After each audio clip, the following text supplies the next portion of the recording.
মই UPPL দলৰ দেবৰগাঁও ব্লকৰ সভাপতি বুলি এখেতে উল্লেখ কৰিছে নিজেই আৰু এই ব্যক্তিজন বিজিতগৰা বসুমতাৰী এই ব্যক্তিজন মোৰ ওপৰত এটা অশালীন মন্তব্য আগবঢ়াইছে মোৰ শালীনতা লগতে মোৰ গোটেই পৰিবাৰৰ মানসিকভাৱে টৰ্চাৰ কৰাৰ লেখীয়াকৈ বিভিন্ন অশালীন মন্তব্য আগবঢ়াইছে এই ব্যক্তিৰ ওপৰত জোৰদাৰ কঠোৰতকৈ কঠোৰতম এটা দণ্ডনীয় এটা আইন প্ৰয়োগ কৰি পেলাই কৰিবৰ কাৰণে মই ইয়াতে FIR দিবলৈ আহিছোঁ এই ব্যক্তিৰ ওপৰত যাতে ভৱিষ্যতে এই ব্যক্তিজন তথা UPPLৰ এই সদস্যসকলে অইন এটা মহিলাৰ ওপৰত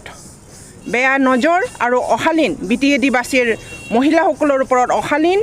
আৰু বেয়া নজৰেৰে যাতে এখেতসকলে মন্তব্য আগবঢ়াব নোৱাৰে তাৰ কাৰণে মই আজি FIR কৰিবলৈ ইয়াতে আহিছোঁ আৰু এই ব্যক্তিক অতি শীঘ্ৰে কাৰ্যত কৰি পেলাই কঠোৰ শাস্তি বিহিত কৰিব লাগে তাক মই অনুৰোধ জনাব আহিছোঁ আপুনি অনাৰেবল এজন MCA কিন্তু এজন UPPL সদস্য কেনেকুৱা এনেকুৱা বেয়া মন্তব্য আগবঢ়ালে কৰিব পাৰিলে কি ক'ব এই ক্ষেত্ৰত এইটোৱেই প্ৰমাণ কৰে যে UPPL দলৰ মহিলাৰ প্ৰতি কোনো এখেতসকলৰ সন্মান নাই আজি বহুদিনৰ পৰাই মহিলাসকলৰ ওপৰত এখেতসকলে বিভিন্ন অশালীন মন্তব্য আগবঢ়াই আহিছে মহিলাসকলৰ ওপৰত এখেতসকলে মহিলাসকলক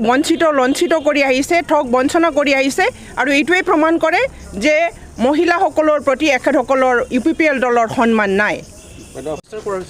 হয় ৰেজিষ্টাৰ কৰা হৈছে FIR কৰা হৈছে